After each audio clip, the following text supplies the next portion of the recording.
everyone. Today's training is going to be on variable length corridors. Now, variable length corridors are something that are really underutilized in our eye care practices. And I think it's really because so many opticians and doctors alike really don't completely understand the full benefits of being able to utilize a variable length corridor. So we're going to jump right in. So this, my friends, is a beautiful lens. Now, for the sake of this training, we're going to say that the seg height or the fitting height is a 21 seg. 21 millimeter seg, and we're going to go ahead and we're going to drop that right about there. Okay, for the sake of this training, the seg is a seg is a seg. We are going to assume that this was dotted up perfectly for your patient. Okay? Now, with variable length corridors, usually there are multiple options. Most progressives have about 4 different options in their variable length corridors. A lot of them have associating numbers that go with those corridors. Okay, so here we have a 17, 15, 13, and 11 length corridor. I want you to not think of these as numbers here in the beginning. I want you to think of them as sizes, okay? I want you to think of them as extra small, small, medium, and large. So as we go through this, you'll begin to kind of understand why I have you making those references. So we're gonna make this first illustration with a 21 seg in the large corridor, the 17 corridor, and it'll look a little something like this. So the distance is set by the seg.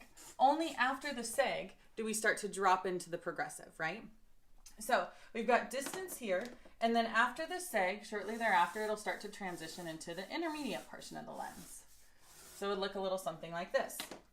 And then we would have the reading that came in about here.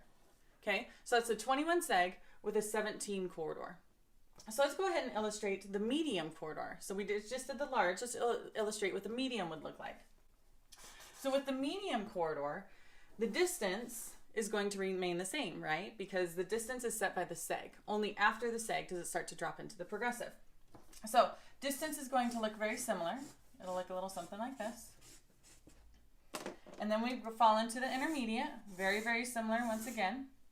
However, in the medium size, it's going to pop up sooner. The reading area is going to come up higher into the intermediate.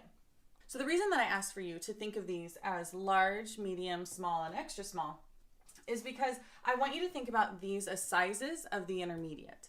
So as you've got the distance in there, distance is set by the seg. After the intermediate, a smaller corridor will bring up that intermediate area.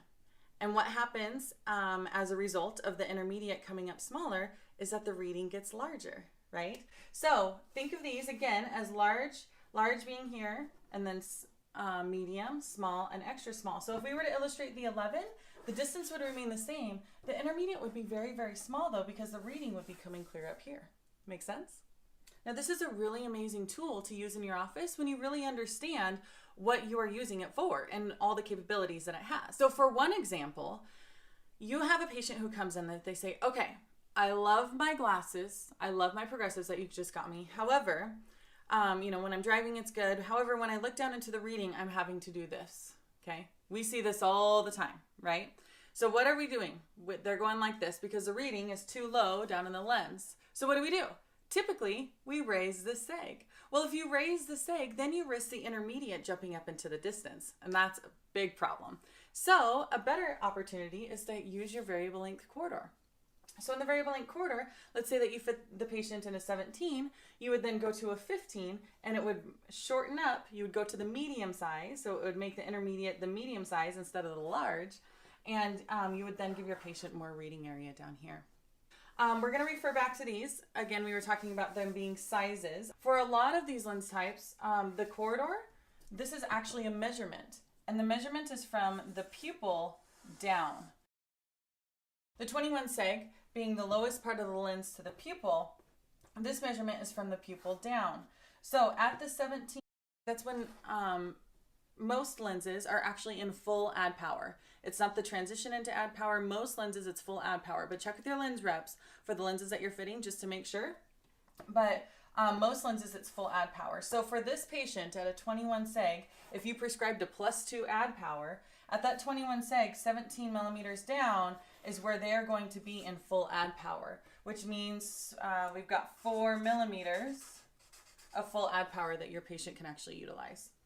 With the 15, same thing. So from the bottom of the seg to the pupil, we got 21 from the pupil down. 15 millimeters, your patient would be in full add power, and that would be giving them 6 millimeters of full add power. Make sense?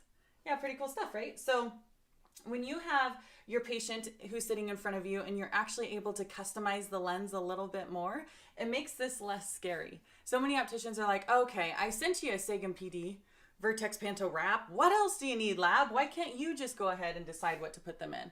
I really encourage my practices to go about making the right decision for your patient, because the lab doesn't know your patient, only you do.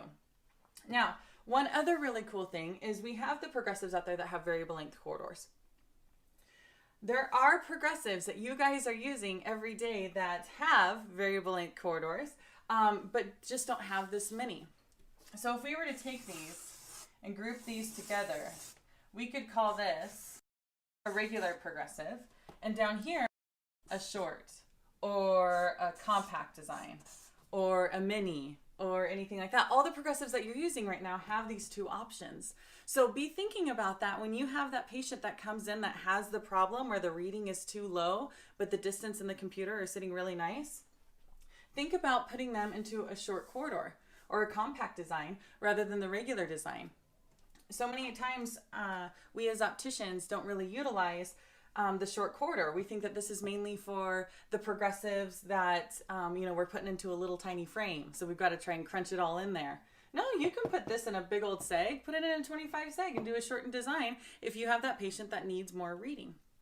So that's your training on variable length corridors. I hope you guys enjoyed it, and remember, be Spexy.